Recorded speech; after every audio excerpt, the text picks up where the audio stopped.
Hello everyone, welcome to iQuanta. My name is Nitin. I'm sure all of you are doing good. Guys, this is the third video of the topic time and work. In the second video, we had discussed the concept of two or more persons are working together with some important applications.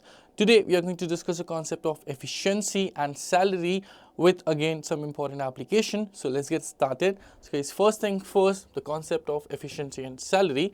So you know what, first we'll connect efficiency with the different parameters and then salary as well.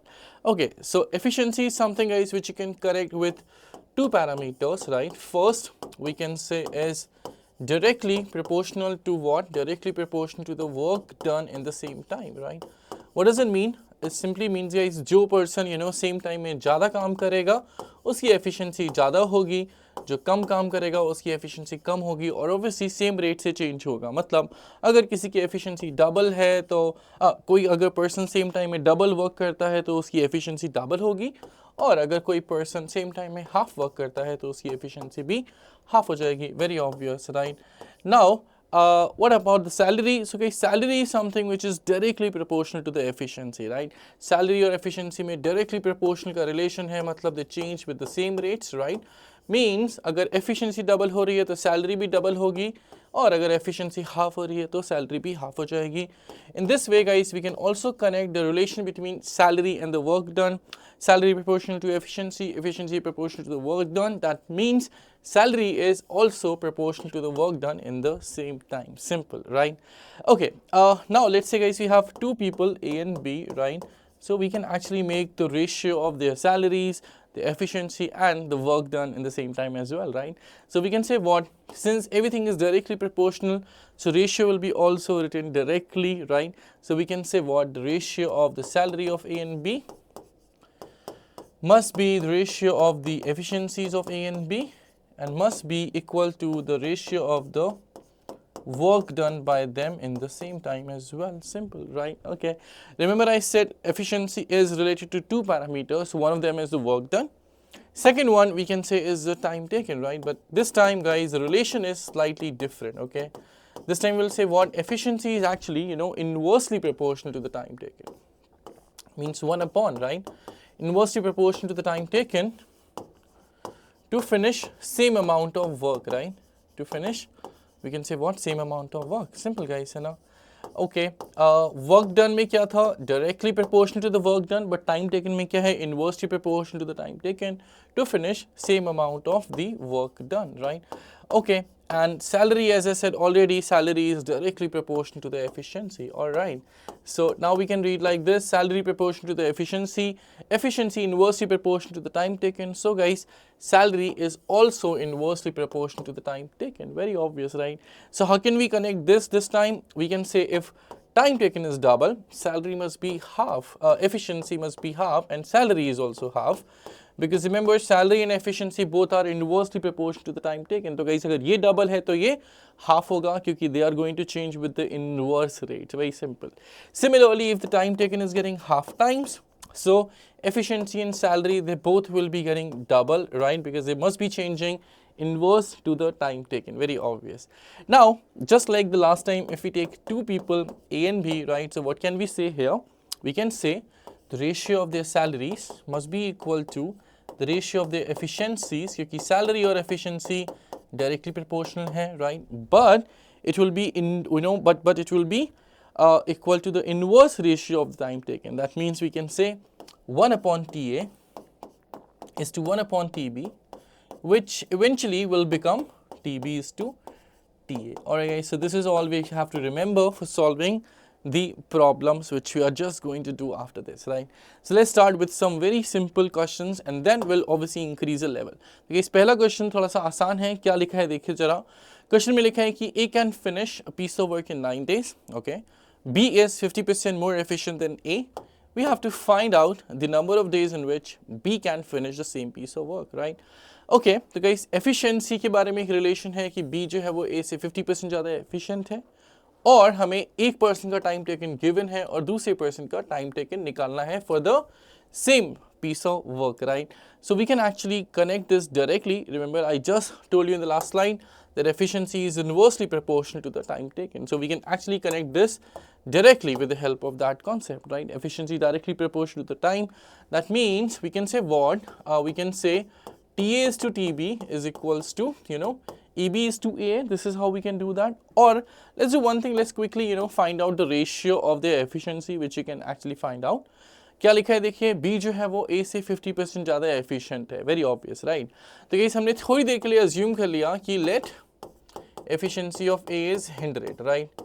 100 is always a good assumption, especially when we have to assume in percentages, right? अगर percentage से question में कुछ assume करना है तो 100 हमेशा एक अच्छा assumption होता है, right? तो B की efficiency क्या होगी? हम बोल सकते हैं कि इससे 50% ज़्यादा होगी, right? 100 का 50% we all know is 50, right? So 100 plus 50 has to be 150, very obvious, right? From this we can get the ratio of the efficiencies, which must be what? E is to EB, that means 100 is to 150. That also means we can say 2 is to 3, right guys? So ratio of the efficiencies are 2 is to 3. That means the ratio of their time taken must be, we can say 3 is to 2. Alright guys, we can say this should be 3 is to 2. Okay. अब देखिए A का time taken अपने को पता है 9 और B का time taken अपने को निकालना है, सिंपल. तो चलिए A का टाइम यहाँ पे हम पुट कर देंगे. A का टाइम है 9 और B का टाइम टेकन अपने को फाइंड आउट करना है. Nothing major, right? Reciprocal cross multiplication कर देंगे तो TB कितना आ जाएगा? We can say TB is equal to 9 into 2 by 3, which must be how much? Which must be actually 6 days. Simple guys, right? B must be doing the job in 6 days. Simple. All right. चलिए इसी बात पे चलते हैं next question की तरफ. Next question भी अभी आसान ही है, nothing very difficult. Let's read it. The question is saying that A is twice as good a workman as B is, and together they can finish a piece of work in 20 days. And how many days can A alone finish the same work, right? What is the meaning of this? A is twice as good a workman as B. That means A is twice efficient as B, right? The efficiency of A is twice as B. Simple. This is what they want to say here, right? Okay, again guys, efficiency की बात हो रही है और time taken की बात हो रही है, लेकिन इस बार जो टाइम टेकन है ना वो टुगेदर में है ना गाइस? टाइम टेकन इंडिविजुअल का नहीं है, just like the last question, right? तो इस बार हम इतनी आसानी से नहीं कर पाएंगे जितना आसानी से हमने लास्ट क्वेश्चन कर लिया था. पर इसका मतलब ये नहीं है कि बहुत डिफिकल्ट है, we can do that, don't worry. उन्होंने बोला है कि A is twice as efficient as B, right? इसका मतलब सेम टाइम में A must be doing twice work as B also. Simple, right? Efficiency of A is twice of the efficiency of B. So we'll actually assume that B does how much of work in 1 day, right? ऐसा हमने assume कर लिया. So let's say guys, Mr. B, in 1 day, let's assume he can do 1 unit of the job. This is all the assumption, right? अगर ऐसा है तो A याद है B का ट्वाइस एफिशिएंट है, तो गाइस A जो है वो B से डबल काम करेगा, right? Remember, efficiency is indirectly proportional to the work done at the same time. तो सेम टाइम हमने लिया है 1 डे. इसका मतलब A जो है वो B से डबल काम करेगा सेम टाइम में. तो अगर B 1 यूनिट कर रहा है तो A 1 डे में करेगा ऑब्वियसली 2 यूनिट्स, राइट? तो चलिए इसको लिख लेते हैं. इसका मतलब A का 1 डे का वर्क आ गया कितना? 2 यूनिट्स. ऑलराइट. अब गाइस रिमेंबर इस क्वेश्चन में अल्टीमेटली अपने को गिवन है कि जब ये लोग मिल के काम करते हैं ना, then they can finish the job in 20 days. तो एक बार देख लेते हैं, जब ये लोग मिल के काम करते हैं तो एक दिन में कितना वर्क फिनिश कर लेते हैं, right? Let's check this thing as well. So A and B guys, when they work it together, see A 1 day में 2 यूनिट्स, B 1 डे में 1 unit. So together they do 3 units in 1 day, right? In 1 day they do 3 units, and we know that they can finish a job in 20 days. That means we can say what guys? इसका मतलब हम बोल सकते हैं कि जितना work वो 20 days में करते हैं वही तो टोटल वर्क हो जाएगा. Simple, right? जितना वर्क वो 20 डेज में करेंगे that must be the total work, क्योंकि 20 डेज में वो टोटल वर्क फिनिश कर लेते हैं मिल के, राइट? तो मिल के अगर वो एक दिन में 3 यूनिट करते हैं, राइट, तो हम क्या बोल सकते हैं कि 20 डेज में they will be doing how much of work guys? 20 days may they can finish obviously 60 units of the work, and that has to be the total work, right? That has to be nothing but the total work as well. All right, now coming to the last part of the question, उन्हें बोला है कि जब A को अकेले करना होगा इस वर्क को तो कितना टाइम लगा देगा. देखिएगा इस टोटल वर्क कितना आ चुका है, 60 units. That good for us. A एक दिन में करता है 2 यूनिट, तो अगर A को 60 यूनिट फिनिश करना होगा अकेले तो how much time will he take? So easy, right? Okay, mister A का टाइम टेकन निकालना है. So we can say what? It will be total work divided by the work done by A in one day, right? I don't think I need to write everything. Total work is 60 units, which we just calculated here, right? And A in one day, he does 2 units. So obviously, he will finish the job in 30 days. All right, guys, he will finish the job in 30 days when he has to work alone. Very simple, right? Not very difficult. Okay, चलिए इसी बात पे next question की तरफ चलते हैं, right? Next question, again based on, efficiency thing. The question says that A is 4 times as good as workman as B and can build a wall in 45 days, less than the number of days required by B, okay? Then they're saying what is the time they will take working together to build 2 such walls, okay? Not 1 such wall, 2 such walls. कई बार हम लोग पूरा question solve कर लेते हैं, लेकिन ये 2 word नहीं पढ़ते हैं, जिसकी वजह से अननेसेसरली मिस्टेक हो जाती है, right? We have to be careful about the reading. Okay, चलिए कैसे सॉल्व करेंगे गाइस देखते हैं जरा. उन्होंने बोला है कि A is 4 times as good a workman as B and can build a wall in 45 days less than the number of days required by B. Okay, A B से 4 times comparatively ज़्यादा efficient है, तो we can say efficiency of A is 4 times the efficiency of B. Number 1 point, right? And they are saying A can build a wall in 45 days less than B. Okay, मतलब A जो है वो B से 45 days कम लेता है उस wall को बनाने में, मतलब B ज़्यादा टाइम लेता है. So we can actually rewrite that TB minus TA has to be 45 days, right? Simple. Okay. Now guys, remember we are given the relation about the efficiencies. From there we can find out the relation about their time taken. Simple. देखिए कैसे efficiency का ratio कितना आ जाएगा. We can say that EA is to EB has to be nothing but 4 is to 1. Okay. So remember guys, efficiency और time taken inversely proportional है. तो time taken का ratio कितना आ जाएगा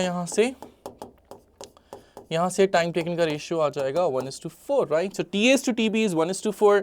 on the other hand TB minus TA is 45 days. So guys, ये दोनों relations जो टाइम के बारे में दिए हैं, इसकी हेल्प से हम बहुत ही आराम से TA और TB निकाल सकते हैं, राइट? अब रेशियो की हेल्प से कर लीजिए. Let's say TA is 1, TB is 4. तो गाइस अजम्पशन में TB TA से कितना ज़्यादा है? 3 ज़्यादा है. अगर मैंने TA को 1 माना और TB को 4 रेशियो के हेल्प से, तो TB TA से 3 ज़्यादा है, लेकिन एक्चुअल में TB TA से 45 डेज ज़्यादा है. इसका मतलब 3 हो जाएगा 45 डेज और 1 हो जाएगा 15 डेज. इसका मतलब गाइज A का रियल में टाइम कितना होगा? अजम्पशन में मैंने 1 लिया है तो रियल में हो जाएगा 15, और B का हमने टाइम अजम्पशन में लिया है 4, तो रियल में हो जाएगा 15 4 60. Simple, right? तो देखिए A का टाइम आ गया 15 और B का आ गया 60. अब हमें क्या चाहिए फाइनली कि what is the time they will take working together to build such 2 walls, right? चलिए पहले एक वॉल का देखते हैं, फिर 2 का करने के लिए तो सीधे 2 से मल्टीप्लाई हो जाएगा, नथिंग मेजर. A का देख लेते हैं. देखिएगा इस A किसी वर्क को करने में हमने अभी निकाला कि he takes 15 days, okay, and B इस वॉल को बिल्ड करने में he is taking 60 days, right? Okay, चलिए बिल्कुल पुराने मेथड से जो हमने लास्ट वीडियो में भी सीखा था. पहले हम टोटल वर्क अज्यूम कर लेंगे which is let's say 60 units, the LCM of 15 and 60. By the way this is nothing but to do this you can also say is a work done to finish one wall, right? इस तरह से भी आप बोल सकते हैं. अभी हम एक वॉल पे ही काम कर रहे हैं, राइट? तो देखिए टोटल वर्क हमने 60 यूनिट्स अज्यूम कर लिया with the help of the LCM of 15 and 60. अब A 15 डेज में अगर 60 यूनिट फिनिश करता है तो 1 डे में obviously 4 units, right? B 60 days में 60 यूनिट तो 1 डे में ऑब्वियसली 1 यूनिट. यानी कि ये दोनों मिल करके गाइस 1 डे में कितना बिल्ड करेंगे? We can say together in 1 day can do 5 units, okay, or we can say 5 units in 1 day. But remember the total work in this case is 60 units. 60 is 12 times of 5. That means the time taken should also get 12 times. That means this must be nothing but 12 days, isn't guys? So हम क्या बोल सकते हैं कि A और B मिल करके इस wall को बिल्ड करने में ले रहे हैं 12 डेज, राइट? एक वॉल के लिए. बट क्वेश्चन क्या है याद है आपको? 2 सच वॉल्स. तो 2 सच वॉल्स के लिए हम इस टाइम को कर देंगे डबल. सिंपल, एक वॉल में 12, तो 2 वॉल्स में वी कैन से 12 2s which is nothing but 24 days. Okay, so this is how we can solve this question as well. All right, चलिए इसी बात पे let's move to the next question, isn't guys? Next question says what? The next question is about efficiency again, right? Okay, इस बार क्या है guys? But इस बार we have 3 people, right? So far we are taking 2 people. अभी 3 लोग आ चुके हैं. Statement में लिखा है कि Ankita is twice as efficient as Bipin, while Bipin is twice as efficient as Chandan. all three of them start together on a job and Vipin leaves the job after 20 days. If the job got completed in 60 days, the number of days needed by Chandan to complete the job alone is. Alright, हमें चाहिए कि चंदन अगर अकेले इसी काम को करेगा तो कितने टाइम में इस वर्क को फिनिश कर सकता है. Right guys. ओके, सबसे पहले क्या लिखा है कि Ankita is twice as efficient as Vipin, whereas Vipin is twice as efficient as Chandan, right? So, among them you can say the fastest is Ankita, most efficient is Ankita, then Vipin and then Chandan, right? So, I think we should start assumption with Chandan, right? तो चंदन का guys हमने one day का work assume कर लिया. Let one day work of Chandan, right? Let's say that is nothing but 1 unit. Okay, so remember Chandan से double कौन है? विपिन. चंदन की एफिशिएंसी विपिन से डबल है, तो इसका मतलब one day work of Vipin कितना हो जाएगा? Bye the way this is one day work, alright. So 1 day work of Bipin has to be double of this, means we can say it must be 2 units, right? Now now Ankita is twice as Bipin, तो Ankita का भी work Bipin से भी double हो जाएगा, right? Means 2 into 2 has to be 4 units. Alright guys, so इस तरह से हमने इन सब का 1 day work assume कर लिया by the help of the relation of the efficiency given, right? अब क्या बोला है कि इन तीनों ने मिलके गाइस जॉब को फिनिश स्टार्ट किया, लेकिन बिपिन ने 20 डेज में जॉब छोड़ दिया, राइट? मतलब 20 डेज तक तो एटलीस्ट ये तीनों साथ में काम कर रहे हैं, राइट? तो मैंने क्या किया, इन तीनों का 1 डे का टुगेदर में वर्क ले लिया, राइट? तो देखिए ABC, अंकिता, बिपिन और चंदन एक दिन में गाइस मिलके कितना वर्क कर लेते हैं, देखिए जरा. तो हम क्या बोलेंगे? It must be 1 + 2 + 4 which is 7 units, right? Okay, एक दिन में 7 यूनिट्स, तो 20 डेज में कितना कर लेंगे? देखिए जरा, 20 डेज में कर लेंगे 140 यूनिट्स, ऑलराइट. ओके, इसके बाद क्या हुआ? इसके बाद बिपिन ने जॉब छोड़ दिया, है ना गाइस? अब कौन बचा? अब बचा अंकिता और चंदन, राइट? उसके बाद लिखा है कि job gets completed in 60 days, मतलब गाइस बिपिन के छोड़ने के बाद भी 40 डेज और काम हुआ है, राइट? और वो किसने किया है? अंकिता और चंदन ने. अगर हम अंकिता और चंदन के बारे में बात करें तो अंकिता एंड चंदन मिलके 1 डे में कितना वर्क फिनिश कर सकते हैं? देखिए जरा, चंदन एक दिन में 1 यूनिट, अंकिता एक दिन में 4 यूनिट्स, मतलब guys they together can do 5 units when they work together, right? Remember total work finish हो रहा है 60 डेज में, शुरू के 20 डेज हमने ऑलरेडी निकाल रखे हैं, मतलब Ankita and Chandan will be doing for the next 40 days more, right? तो 40 डेज में अगर ये साथ में काम करेंगे तो कितना वर्क कर लेंगे? बाय द वे देखते हैं जरा, 1 डे में 5 यूनिट कर लेते हैं, तो 40 डेज में कर लेंगे 200 यूनिट, और गाइस यहाँ पे the work will get finish. Okay, but यहाँ से हम क्या निकाल सकते हैं? यहाँ से हम निकाल सकते हैं कि एक्चुअली में इन तीनों ने मिलके कितना वर्क किया है, राइट? तो टोटल वर्क गाइस कितना हुआ है? देखिए जरा, शुरू के 20 डेज में वर्क कितना हुआ था? 140 units, remember, before Bipin leaves. उसके बाद अंकिता और चंदन ने रिमेनिंग 200 यूनिट्स और किया, यानी कि गाइस जो टोटल वर्क है वो कितना है? That is 340 units. Okay, the total work is 340 units. Alright, total work पता चल चुका है और तीनों पर्सन की एफिशिएंसीज यानी कि 1 डे का वर्क भी हमें पता है. तो गाइस अब तो कुछ बचा ही नहीं. फाइनली क्या पूछा था? चंदन के बारे में, कि चंदन को वर्क फिनिश करने में कितना टाइम लगता है. तो इस चंदन के बारे में टाइम हम कैसे निकालेंगे? सेम लॉजिक से टाइम टेकन क्या हो जाएगा? The total work divided by the 1 day work of mister Chandan, right? देखिए टोटल वर्क हमने निकाला 340 यूनिट्स और चंदन जी का एक दिन का काम है 1 unit. That's it, right? So we can say what 340 units is the total work and his 1 day work is 1 unit a day, right? That means guys the total time is how much? You can say it's nothing but 340 days. All right, simple question, right? If we go with the basics, it's not that difficult actually, even if we have 3, 4 or any number of people. अगर guys हम basic से जा रहे हैं तो फिर कुछ भी टफ नहीं है. ऑलराइट, चलिए इसी बात पे चलते हैं नेक्स्ट क्वेश्चन की तरफ with question number 5. Just a sec. Alright, question number 5. अब गाइस ये क्वेश्चन है सैलरी या रेम्यूनरेशन को लेकर के, कुछ खास नहीं है. देखिए जरा, बेसिक क्वेश्चन है सैलरी का एक, राइट? क्वेश्चन में लिखा है कि Ajit can do 1/6 of the work in 3 days and Sujit can do 1/6 of the work in 4 days. All right. फिर बोला है कि how much Ajit will get if both together are paid 180 in all. Okay guys, let me tell you guys, मैंने बहुत सारे question इस videos में जो मैं ले रहा हूँ वो किसी ना किसी प्रीवियस ईयर, किसी न किसी एग्जाम के प्रीवियस ईयर के क्वेश्चन से ही है, राइट? तो आप लोग जब भी वीडियो देखा करें तो क्वेश्चन जब मैं बताऊं उसके पहले एक बार थोड़ा सा पॉज लेकर के खुद भी ट्राई किया करिए, राइट? उससे आपकी भी प्रैक्टिस ऑब्वियसली बनेगी, राइट? देखिए जरा, अजीत ने क्या किया है गाइस, अजीत ने 1/4 वर्क किया है 3 डेज में। तो अगर 1/4 कर रहा है 3 डेज में तो पूरा वर्क कितने टाइम में करेगा? So simple guys, right? Ajit 1/4 of the work in 3 days. Okay, तो भाई पूरा वर्क, ओके बहुत ही आसान है। पूरा वर्क यानी कि इसमें 1 से मल्टीप्लाई कर देंगे, सॉरी 4 से मल्टीप्लाई कर देंगे, तो यहाँ भी 4 से मल्टीप्लाई हो जाएगा, मतलब कि 12 days, right? So Ajit 12 days में पूरा वर्क फिनिश कर सकते हैं। Okay, similarly if you talk about Sujit, right? Sujit के बारे में डेटा है कि he does 1/6 of the work in 4 days, right? Okay, 1/6 in 4 days, ठीक है गाइस। तो पूरा वर्क करने में कितना टाइम लगेगा देखते हैं जरा। 1/6 से पूरा वर्क मतलब 6 का multiplication 4 into 6 is also we can say 24 days. So Ajit can do the job alone in 12 days. Sujit can do the job in 24 days alone. That's it. Now guys, ultimately question is about the salary, right? So luckily we have a direct relation about the salary and the time. Remember guys, salary is proportional to the efficiency. Efficiency is inversely proportional to the time taken. So we can say that salary is also inversely proportional to the time taken, right? The time में जो ratio होगा वो salary में inverse हो जाएगा, ऐसे भी हम बोल सकते हैं। देखिए जरा, टाइम का रेशियो हम निकाल सकते हैं। अजीत काम को फिनिश करने में लेते हैं 12 डेज और सुजीत लेते हैं 24 days. So this should be how much? This must be 12:24, which means 1:2, right? So इसके बाद गाइस सैलरी का रेशियो हो जाएगा inverse, okay?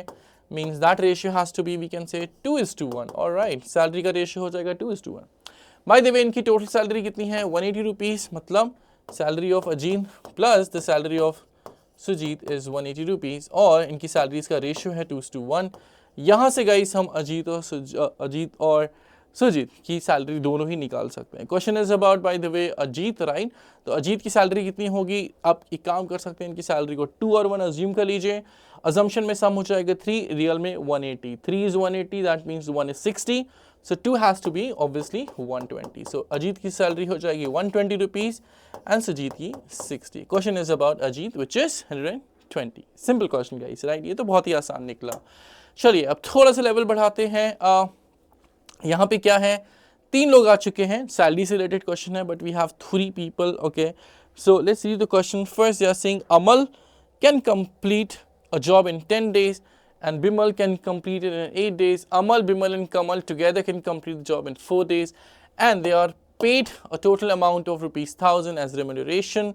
Then Kamal's share in rupees is, right?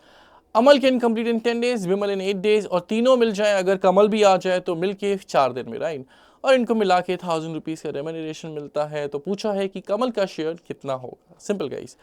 Okay, देखिए पहले तो जो सैलरी होती है, जो रेम्यूनरेशन होता है, वो गाइस आप बोल सकते हैं directly proportional to the work done या फिर inversely proportional to the time taken, okay? अब इस क्वेश्चन में आप सोच रहे होंगे कि टाइम टेकन से कर लेना चाहिए, क्योंकि हमें टाइम टेकन पता है, अमल का भी पता है, बिमल का भी पता है, लेकिन कमल का नहीं पता है, और क्वेश्चन तो गाइस कमल का ही है ना। तो कमल का टाइम टेकन डेफिनेटली हम निकाल सकते हैं, बिल्कुल, लेकिन कमल का टाइम टेकन निकालेंगे कैसे? उसके लिए गाइस हमें वर्क डन पे ही आना पड़ेगा। चलिए मैं आपको दिखाता हूँ एक बार, फिर हम बाद में डिसाइड करेंगे कि हम इस क्वेश्चन को वर्क डन से करें या फिर टाइम टेकन से, ठीक है? देखिए, mister Amal can finish a job in 10 days, alright? Then we have mister Bimal who does the similar job in 8 days, alright? We don't have the data for Kamal, but we know that Amal, Bimal and Kamal, when they all mixed up, then they can do the same job in 4 days, alright? चलिए अब कमल के बारे में पूछा है। ऐसा question by the वे हम लोगों ने लास्ट वीडियो में डिस्कस किया हुआ है, राइट? डेटा डिफरेंट था, बट ऐसा कुछ हम कर चुके हैं। किस तरह से हम कमल का टाइम टेकन निकाल सकते हैं, राइट? इसे हमने लास्ट क्लास में भी डिस्कस किया है। पहले हम क्या करेंगे, total work with the help of the LCM. So LCM of 10, 8 and 4 is 40 units, right? Simple, okay? अब देखिए जो अमल है वो 10 डेज में 40 यूनिट, तो 1 डे में कितने यूनिट्स? वी कैन से 1 डे में 4 unit, simple, right? Same Bimal 8 days में 40, तो 1 डे में 5 units, alright? Now together these 3 4 days में 40, तो 1 डे में वी कैन से 10 यूनिट्स, राइट? अब इस तरह से गाइस हम कमल का वन डे का वर्क निकाल सकते हैं, कैसे, वेरी ऑब्वियस, अमल का वन डे का वर्क प्लस बिमल का वन डे का वर्क प्लस कमल का वन डे का work should be 10, isn't it? Very obvious. तो कमल का वन डे का वर्क कितना होगा, वी कैन से 10 - 4 - 5 which is 1 unit, right. Work done is something जो हम डायरेक्टली एड अप कर सकते हैं, मतलब a plus b plus k should be a plus b plus k, right? So 4 plus 5 plus 1 is actually being 10, right? Simple. So हमने क्या बोला कि कमल जो है वो एक दिन में सिर्फ 1 यूनिट ही वर्क करता है, ठीक है गाइस। अब यहाँ से हम कमल का टाइम टेकन निकाल सकते हैं बहुत आराम से। टोटल वर्क है 40, कमल एक दिन में 1 यूनिट, तो 40 यूनिट करने में 40 days. But guys ultimate question क्या है, is about the salary of Kamal, right, remuneration of the Kamal. Okay, उन्होंने बोला है कि तीनों मिल करके कितना रेम्यूनरेशन लेते हैं, 1000 रुपीज़। ओके, तीनों का मिल के हो जाएगा 1000 रुपीज़, ऐसे लिख देते हैं। और हमें चाहिए सिर्फ कमल का। तो गाइस मैंने आज ही डिस्कस किया कि salary is directly proportional to the work done as well, right, work done in the same time. तो देखिए तीनों मिल के एक दिन में 10 यूनिट करके गाइस अगर 1000 रुपये ले लेते हैं, तो कमल एक दिन में 1 यूनिट करके कितने रुपए ले लेगा, सिंपल। तो देखिए क्या हुआ, वर्क डन हो गया डिवाइडेड बाय 10, तो कहीं सैलरी भी डिवाइडेड बाय 10, क्योंकि वर्क डन और सैलरी डायरेक्टली प्रोपोर्शनल है, राइट। वर्क डन अगर 10 से डिवाइड होगा तो सैलरी भी 10 से डिवाइड हो जाएगी, तो ये आ जाएगा सीधे सीधे 100। तो गाइस इस तरह से इसको सॉल्व करना एक्चुअली काफ़ी टाइम सेविंग है, राइट। इसीलिए I think in this question we should just do like this. We can do with the time taken as well, but this is much easy. तो ऐसे ही करके आप छोड़ सकते हो। अगर आप टाइम से निकालना चाहते हो तो वो भी हो जाएगा। देखिए कैसे, कमल ने गाइस अभी हमने डिस्कस भी किया था, 40 यूनिट टोटल उसको वर्क करना है, उसकी रेट ऑफ वर्क है 1 यूनिट अ डे, तो उसको टोटल टाइम लगेगा 40 डेज, राइट। अब देखिए ए बी एन के जो 4 डेज में पूरा वर्क फिनिश कर सकते हैं, तब उनको मिलते हैं 1000 रुपीज़, राइट। जो कमल जो 40 डेज में फिनिश कर रहा है, तो उसको कितने रुपए मिलेंगे, राइट। तो गाइस इसको आप बोल सकते हैं क्या, कि salary is inversely proportional to the time taken. Time taken हो रहा है 10 टाइम्स, राइट, तो सैलरी हो जाएगी 1/10 टाइम्स, ऐसे भी आप बोल सकते हैं, राइट। तो either you do with the time or you do with the work, both is okay, and the choice is yours. I would suggest to go with the work, but you can do with any of them. Okay guys, so that was question number 6, right. Moving next, now moving to the better quality question. With every next question the quality will obviously improve, right. So guys, this time they are saying that there is Bob who can finish a job in 40 days, right. If he works alone, अगर वो अकेले काम करता है तो 40 days में finish कर लेगा, okay. फिर लिखा है क्या, Alex is twice as fast as Bob and thrice as fast as Cole in the same job, okay.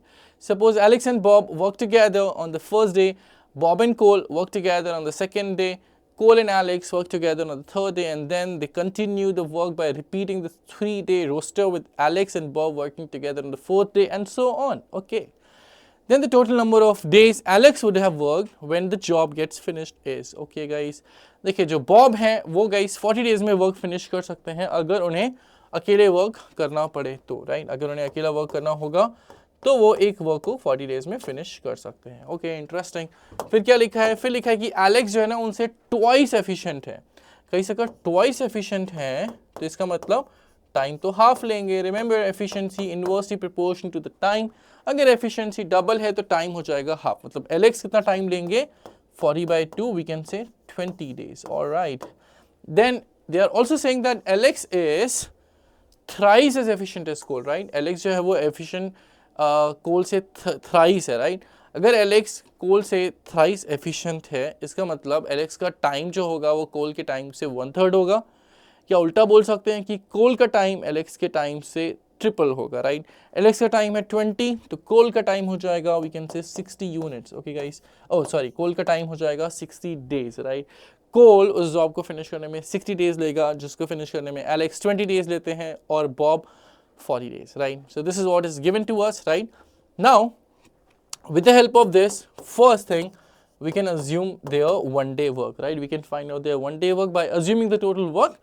Total work, the LCM of these three numbers, which is 120, right, ये guys मैंने आपको last video में बहुत detail में बताया है कि हम ऐसा क्यों करते हैं, कैलकुलेशन इजी करने के लिए। अगर आपको और अच्छे से समझना है, अगर आपने पिछला वीडियो नहीं देखा है तो एक बार प्लीज़ उसको देख लीजिएगा, फिर ये आप देखेंगे तो इस तरीके को हम क्यों यूज़ करते हैं आपको ये भी डिटेल में पता चल जाएगा, right. Okay, Bob 40 days 120 units, so 1 day obviously 3 units, we can say that, right. Alex 20 days 120 units, so 1 day we shall say is 6 units, right. Next is C for coal, 60 days 120 units, so 1 day we shall say is 2 units, that's it, right. Okay guys, अब देखिए ये लोग काम कर कैसे रहे हैं, उस पे आते हैं। ये लोग काम कैसे कर रहे हैं, क्या हो रहा है guys, Alex and Bob work together on the first day, right. First day कौन काम कर रहा है, एलेक्स एंड बॉब। चलिए यहाँ लिख लेते हैं, right. First day Alex and Bob, okay. फिर second day Bob and Cole, right. Bob and Cole work on the second day, okay.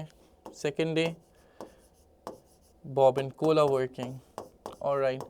फिर क्या लिखा है guys, third day Cole and Alex are working, okay. Third day Cole and Alex. फिर क्या हो रहा है गाइस, इसके बाद उन्होंने बोला है क्या, and then they continue the work by repeating this 3-day roster with Alex and Bob working together on the fourth day. Fourth day फिर से एलेक्स एंड बॉब, और ऐसे चलता रहेगा, राइट। फिफ्थ डे फिर से Bob and Cole, and then 6th day again Cole and Alex. इस तरह से गाइस साइकिल हमारी चलती रहेगी, ठीक है। ओके, चलिए इसी साइकिल को हम आगे फॉलो कराएंगे।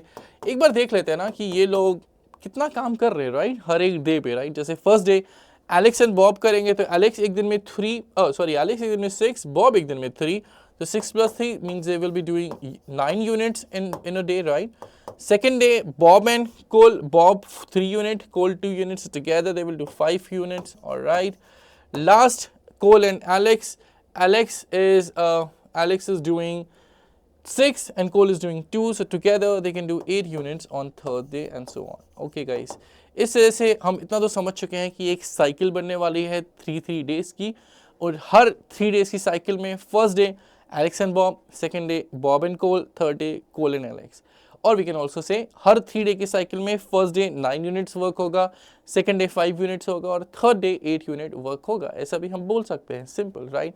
ओके, इस बात को हम लेते हैं नेक्स्ट स्लाइड की ओर, राइट। फर्स्ट डे जैसे हमें पता है कि एलेक्स एंड बॉब, इसको एक बार मैं फिर से लिख लेता हूँ, right.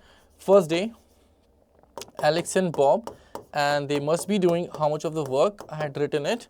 They must be doing 9, 5 and 8. Okay, 9 units. Then second day, Mr. Bob and Cole, they do 5 units. Third day, Cole and Alex, they do 8 units of the work, working it together. Perfect. अब guys, जैसे मैंने बोला कि 3 days की cycle बनेगी, right. तो 3 दिन में ये लोग कितना वर्क कर सकते हैं, राइट। इनका जो ग्रुपिंग हो रहा है 3 days में, they can do 9 + 5, 14 + 8, 22. Okay, so from this we can say what, in 3 days, or we can say in every 3 days, right, they can do how much of work, 22 units. Okay, 22 units work can be done, right. Now guys, if you remember, total work हमने कितना assume किया हुआ है, total work तो वही रहेगा, right. Total work हमने assume किया था 120, तो हमें 120 यूनिट वर्क फिनिश कराना है। और क्वेश्चन ये नहीं पूछा है कि 120 वर्क कितने डेज में होगा, क्वेश्चन ये पूछा है कि जब भी वो टोटल वर्क 120 हो जाएगा ना, तो उतने टाइम में एलेक्स ने कितना काम किया होगा। एक बार लास्ट में फिर से पढ़ लीजिए, क्वेश्चन क्या है, then the total number of days Alex would have worked when the job gets finished. जब भी जॉब खत्म होगा हमें सिर्फ इतना बताना है कि एलेक्स ने कितने डेज काम किया होगा। आप इस वर्क को खत्म होने का टाइम नहीं भी निकालेंगे तो भी चलेगा, सिर्फ एलेक्स पे फोकस करना है इन दी एंड, राइट। देखिए कैसे गाइस, 3 डेज में 22 यूनिट्स, राइट। टोटल वर्क कितना है, याद है आपको, 120 यूनिट्स, आज वी नो। तो देखते हैं 120 22 के कौन से मल्टीपल के क्लोज है, right. So 22 5 is actually 110, right. So we can say what, मैं इस पूरे डेटा को 5 से मल्टीप्लाई कर रहा हूँ, right. I am just multiplying this data with 5. So 3 days into 5 will be obviously 15 days, right? So we can say in 15 days they can do how much of the job? 22 into 5 will be 110, okay, 110 units. So चलिए देखिए 15 days में 110 units हो चुके हैं. Total work कितना था? 120. Guys, remaining work is how much? Okay, the remaining work now is 10 units, right? 120 minus 110 is just 10 units. इसके बाद अब हम साइकिल परफॉर्म नहीं करेंगे, अब हम एक एक दिन की काउंटिंग करने वाले हैं, राइट। देखिए इसके बाद गाइस नेक्स्ट डे 15 डेज हो चुके हैं, 16th डे आया और उसमें कौन वर्क करेगा? 16 डे में गाइस पहला पेयर जो था ए और बी का, राइट, वो वर्क करेगा। और कितना वर्क करेगा बाय द वे? ए और बी का जो पेयर है गाइस ये वर्क करेगा 9 यूनिट्स, क्योंकि ये एक दिन में 9 यूनिट ही वर्क करता है, simple. Okay, the point is that 10 units बचा था, 9 यूनिट हो गया, अभी भी 1 यूनिट गाइस वर्क बचा है, राइट, अभी भी 1 यूनिट बचा है। ओके, मतलब नेक्स्ट डे हमें फिर वर्क करना ही पड़ेगा। Bye the way next day मतलब 17th डे, और उस दिन कौन सा पेयर वर्क करने आएगा? उस दिन गाइस ये वाला पेयर वर्क करेगा बी प्लस सी का। और बी प्लस सी का ये जो पेयर है ना, ये एक दिन में गाइस कितना वर्क करता है? 5 यूनिट। ओके, दैट मीन्स इस दिन डेफिनेटली वर्क फिनिश हो जाएगा, है ना guys, 17th day definitely work finish हो जाएगा। But you know what, interesting part, हमें ये बताना ही नहीं है कि वर्क कितनी डेज में फिनिश हुआ, हमें बताना है कि जब भी जितनी भी दिन में वर्क फिनिश होगा उतने डेज में एलेक्स कितने डेज वर्क करेगा, राइट। तो चलिए मेन पॉइंट पे आ जाते हैं। वर्क हमें इतना समझ में आ गया है कि 17th डे को वर्क फिनिश हो जाएगा, राइट, हमें इतना समझ में आ गया है कि 17th डे में वर्क फिनिश होगा। And one more part, 17th day में एलेक्स वर्क कर ही नहीं रहा है, राइट, हमें सिर्फ एलेक्स पे फोकस करना है। तो देखिए क्या करेंगे कि इस हर 3 डेज में एलेक्स कितने डेज काम करता है, तो you can see first day Alex काम करता है और थर्ड डे करता है, right. So in every 3 days you can write in each 3 days, in 3 days Alex work for 2 days, right? Alex work for 2 days, all right? अब guys याद है सबसे पहले हमने इस क्वेश्चन को सॉल्व करने के लिए, जब टोटल वर्क को टाइम टेकन निकालने के लिए हमने इस 3 डेज के 5 साइकिल बनाए थे, राइट। इस 3 डेज की साइकिल के 5 साइकिल बनाए थे, मतलब 15 डेज वर्क कराया था। ओके, तो 15 डेज में एलेक्स कितने दिन काम करेगा? सोचिए जरा, ये साइकिल 5 टाइम्स हो रही है, तो एलेक्स का भी टाइम टेकन 5 टाइम्स ही हो जाएगा, मतलब Alex will work in those 15 days for 10 days, all right? So guys 15 days में एलेक्स ने 10 days काम किया, right? But remember work is not over yet. 16th day और 17th day का हमें मैन्युअली चेक करना होगा। 16th day एलेक्स काम कर रहा है और 17th day एलेक्स काम नहीं कर रहा है। तो among 16th and 17th day Alex has worked one more day, okay? So we can say Mr. Alex have worked in all 11 days, है ना guys? First 15 days की साइकिल में 10 days, और उसके बाद 16 to 17th डे जो हमने individually calculate करे थे उसमें 16th डे भी एलेक्स ने काम किया है। तो इस पूरे प्रोसेस में एलेक्स ने 11 डेज वर्क किया है। और guys wonderful question, I hope you understood and enjoyed, right. चलिए इसी बात पे चलते हैं आगे। अब गाइस एक और इंटरेस्टिंग कॉन्सेप्ट इसी चैप्टर में, राइट।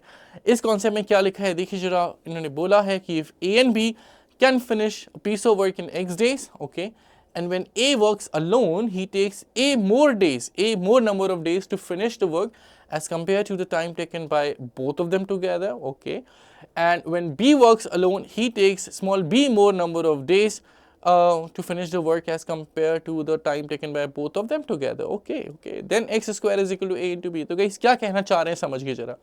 पहले लिखा है कि A and B can finish a piece of work in x days। चलिए मैं लिख लेता हूँ A and B guys जब साथ में काम करेंगे ना, तो उन्होंने बोला है कि x डेज में they will finish the work, okay.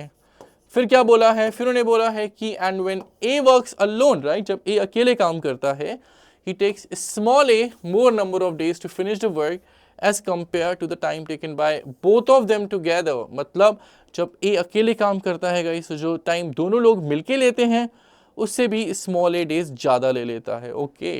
दोनों मिलके कितना टाइम ले रहे हैं आपको पता ही है, x, राइट, ये सबसे पहले अपने को गिवन था, और इससे स्मॉल ए डेज जो ए पर्सन है वो ज़्यादा ले लेता है। और राइट चलिए इसी बात पे नेक्स्ट लाइन देखते हैं। नेक्स्ट लाइन में लिखा है गाइस जो बी है ना, जब वो अकेले काम करता है तो वो भी स्मॉल बी डेज ज़्यादा ले लेता है as compare to A and B together, right. Together they take x days, और बी कैपिटल बी उससे स्मॉल बी ज़्यादा डेज ले लेता है। So this is something we already given है ना guys, this is something is given to अस।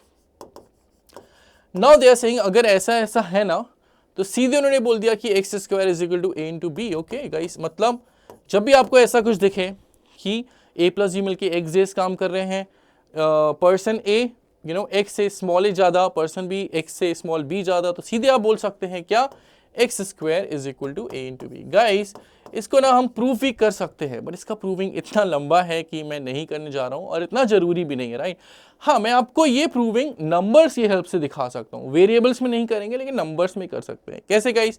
देखिए, याद होगा आपको, हमने शुरू में एक बहुत ही आसान सा डेटा लिया था, राइट, एक क्वेश्चन को करने के लिए, जिसमें कि mister A let's say guys 10 days work करते हैं, राइट। मिस्टर बी अकेले वर्क करते हैं तो उनको 15 डेज लगते हैं, राइट। और जब दोनों मिलके करते हैं तो वो 6 डेज में वर्क को फिनिश कर लेते हैं। इफ यू गाइस रिकॉल, ऐसा एक क्वेश्चन शुरू में हमने किया था। अगर नहीं भी याद है तो आपको पता ही है गाइस, आप इसको जस्टिफाई भी कर सकते हैं खुद से प्रूफ करके। जब ए 10 डेज में वर्क करेंगे, बी 15 डेज में, तो मिलके दे can finish the job in 6 days, right. Okay, now what guys?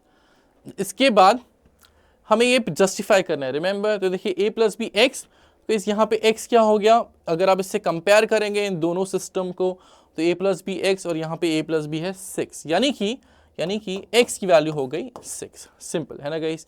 Okay, अब देखिए x अगर 6 है तो capital A x plus A days लेते हैं और capital B x plus B, right. तो यहाँ पे कैपिटल A ले रहे हैं 10 डेज, जिसको आप क्या बोल सकते हो? जिसको आप बोल सकते हो एक्चुअली 6 प्लस 4, राइट।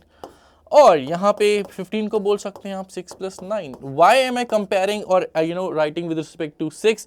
क्योंकि 6 है x, राइट, इसलिए हम 6 के रिस्पेक्ट में ही ये सब लिख रहे हैं। ओके, 6 प्लस 4 को आप बोल सकते हो इससे कंपेयर करके x plus a, right, and we anyways know that x is 6। Similarly x plus 9 को हम कंपेयर करके बोल सकते हैं x plus b, and we anyways know that x is 6, so b has to be 9। तो guys, हमने क्या किया? हमने एक एग्जाम्पल लिया जिसको हमने इस कॉन्सेप्ट से कंपेयर किया, तो हमें क्या क्या मिला? चलिए मैं इधर लिख देता हूं। कंपैरिजन करने पे हमने देखा x आ रहा है 6, राइट, और a आ रहा है हमारा 4, परफेक्ट, और गाइस b आ रहा है हमारा 9, है ना, परफेक्ट, कंपेयर करने पे।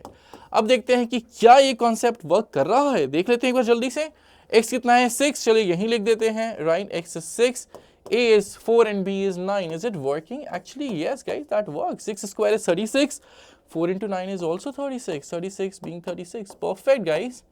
यानी कि ये कॉन्सेप्ट डेफिनेटली ट्रू है। इसको वेरिएबल्स में प्रूफ करने की जरूरत बिल्कुल भी नहीं है। इसको बस यूज करना है to solve the questions faster.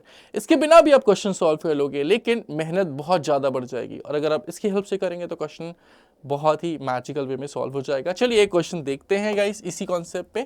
Question क्या लिखा है कि Mohan and Sohan together completed a piece of work in a certain number of days। Okay, वही हो रहा है, देखिए जो पीछे हमने कॉन्सेप्ट में पढ़ा, दो लोग हैं वो certain days में वर्क फिनिश कर लेते हैं। फिर लिखा है कि had they worked independently means alone, right, then they would have taken d more days and 16 by 9 d more days respectively। मतलब गाइस अकेले काम किया होता तो मिस्टर मोहन जो है वो d डेज एक्स्ट्रा ले लेते एज कंपेयर टू दोनों ने जितने दिन में साथ में किया, और सोहन 16 by 9d ज्यादा ले लेते एज कंपेयर टू जितने डेज में दोनों ने साथ में किया। देख रहे हैं कैसे इस कॉन्सेप्ट को हमने सीधे सीधे इस क्वेश्चन में यूज कर लिया, राइट। लास्ट पे पूछा है कि if the total get 7000 for completing the work then what is the share of mister Mohan. Okay, चलिए कैसे हो सकता है गाइस? देखिए पहले तो अज्यूम कर लेते हैं कि let when Mohan and Sohan work together they can finish it in x days, right? Then they are saying when Mohan works alone, okay guys, then he takes how many more days? D more days, okay? He takes D days extra, so we can say he works in x plus D days, okay guys? ऐसा आप बोल सकते हैं, ठीक है ना? And when Sohan works alone, then we can say what? He takes 16 by 9D day extra, okay? So यहाँ पे मैंने लिख दिया x plus 16 by 9D, okay. अब गाइस इसको अगर आप पुराने वाले कॉन्सेप्ट से कंपेयर करोगे, राइट, तो मैंने चलिए x को तो x ही लिख दिया है, राइट। यहाँ पे फॉर्मूले में क्या था? x प्लस a और x प्लस b, राइट। तो मैंने यहाँ पे हमें यहाँ d और 16 by 9d दिया ही हुआ था, तो हम कुछ कर नहीं सकते हैं। इसे अगर आप फॉर्मूले से कंपेयर करते हो तो आप क्या बोलोगे? अब बोलोगे कि small a has become d now, right, and small b has become 16 by 9d now. Simple, right. फॉर्मूले में क्या था? कॉन्सेप्ट में क्या था? पहला पर्सन दोनों के टुगेदर वाले टाइम से स्मॉल ए ज़्यादा डेज लेता है और दूसरा स्मॉल बी ज़्यादा। यहाँ पे क्या हो रहा है? पहला पर्सन दोनों के टुगेदर वाले टाइम से स्मॉल डी ज़्यादा और दूसरा 16 by 9d ज़्यादा, इसीलिए हमने स्मॉल ए को बोल दिया d और स्मॉल बी को बोल दिया 16 by 9d, है ना गाइस।